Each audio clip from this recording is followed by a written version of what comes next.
భారత్ మాతాకి జై అనే నినాదం ఎప్పటి నుంచో మన దేశంలో ఉంది. అయితే అసలు భారతదేశం భారతమాతగా ఎప్పుడు మారింది? అసలు భారతమాత అనే కాన్సెప్ట్ ఎలా వచ్చింది?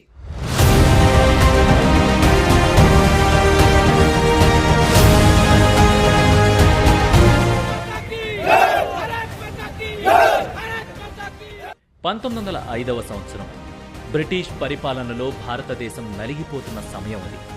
అప్పుడే భారతమాత అనే పదం పుట్టింది. స్వాతంత్ర పోరాట యోధుడు అరబిందో ఘోష్ భారతమాత అనే పదానికి శ్రీకారం చుట్టారు. అప్పటి గుజరాత్ రాజకీయవేత్త, రచయిత కెఎం మున్షి అసలు దేశభక్తి అంటే ఏంటంటూ అరబిందో ఘోష్ను ప్రశ్నించారు.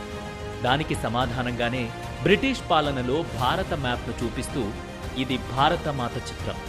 ఇందులో నగరాలు, నదులు, పర్వతాలు ఆమె శరీర భాగాలు. ఈ ప్రాంతంలో నివసించే పిల్లలు, పెద్దలు ఆమె నరాలు. ఆమెను 9 విధాలుగా పూజించాలి అని చెప్పారట.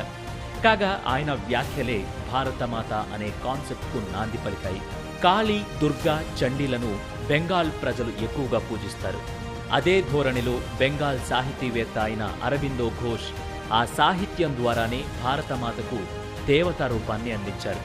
ఇక ఆనంద్ మఠ్ ద్వారా భారతమాత కాన్సెప్ట్ విపరీతంగా ప్రాచుర్యంలోకి వచ్చింది.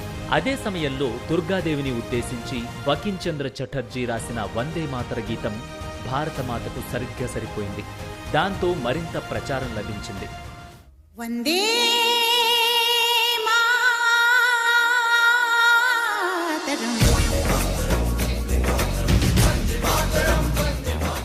ఠాగూర్ మేనల్లుడు, తొలి భారత ఆధునిక పెయింటర్గా గుర్తింపు పొందిన అభినేంద్రనాథ్ ఠాగూర్ భారతమాతకు తొలిసారి చిత్రరూపాన్నిచ్చారు. ఆయన కూడా భారతమాతను దుర్గాదేవి రూపానికి దగ్గరగా ఉండేలా చిత్రించారు. ఈ చిత్రాలకు కూడా విపరీతమైన ప్రాచుర్యం లభించింది. ప్రతి స్వాతంత్ర పోరాటంలో ఈ చిత్రాలను విరివిగా ఉపయోగించడం మొదలుపెట్టారు. ఆ సమయంలో భారతమాత కాన్సెప్ట్ను ముస్లింలు కూడా వ్యతిరేకించలేదు.